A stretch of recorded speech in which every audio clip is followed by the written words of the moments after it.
ಇದೇ ಸುದೀಪ್ ಸರ್ ಎಲ್ಲರಿಗೂ ಹೇಳ್ತಿರ್ತಾರೆ ಹೊರ್ಗಡೆ ಕಾಣೋದು, ಹೊರ್ಗಡೆ ಪರ್ಸೆಪ್ಷನ್ನೇ ಬೇರೆ ಇದೆ ಅಂತ. ಕೋಟಿ ಕೋಟಿ ಜನ ಎಲ್ಲ ಸೋಷಿಯಲ್ ಮೀಡಿಯಾದಲ್ಲೂ ಗಿಲ್ಲಿ ಗಿಲ್ಲಿ ಅಂತ ಹೇಳೋದಕ್ಕೆ ನಮ್ಗೇನು ತಲೆ ಕೆಟ್ಟಿದ್ಯಾ?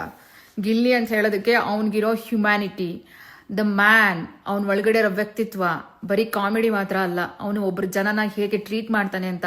ಅವನು ಅಣ್ಣ ಅನ್ನುವಾಗ, ಇನ್ನೊಬ್ಬರಿಗೆ ಮಾತಾಡ್ಸುವಾಗ ಆ ಪ್ರೀತಿ, ಆ ವ್ಯಕ್ತಿತ್ವ, ನಾವು ಹೊರ್ಗಡೆನೋ ಅದೇ ಥರ ವ್ಯಕ್ತಿಗಳನ್ನ ಇಷ್ಟಪಡೋದು, ಒಳಗೋ ಅವನು ಅದೇ ಥರ ಇದ್ದಾನೆ. ಆ ವ್ಯಕ್ತಿ ಫೇಕ್ ಅಲ್ಲ, ಏನು ಹೇಳಿ, ಫೇಕ್ ಅಲ್ಲ, ಅಥೆಂಟಿಕ್ ಆಗಿದ್ದಾನೆ.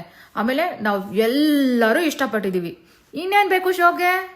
ನಿಮ್ಮ TRP ಸಿಕ್ಕಿರೋದೇ ಗಿಲ್ಲಿಯಿಂದ. ಇದು ಒಂದು ಶೋ ಅಲ್ಲಿ ಏನಾದರೂ ನೀವು ಮೋಸ ಮಾಡಿದ್ರೆ ಜನ್ಮದಲ್ಲಿ ಬಿಗ್ ಬಾಸ್ ಶೋ ಮೇಲೆ ಎದ್ದೇಳಲ್ಲ. ಯಾಕಂದರೆ 12 ಸೀಸನ್ನು, 12 ಪರ್ವಕಾಲ, 12 ಎಲ್ಲವನ್ನು ಬದಲಾಯಿಸುತ್ತೆ. ಈಗ ನೀವು ಬದಲಾಗ್ತೀರಾ ಅನ್ಕೊಂಡಿದ್ದೀನಿ. ಐ ಥಿಂಕ್ ನೀವು ಕೊಡಲೇಬೇಕು ಗಿಲ್ಲಿಗೆ, ಕೊಡಿ.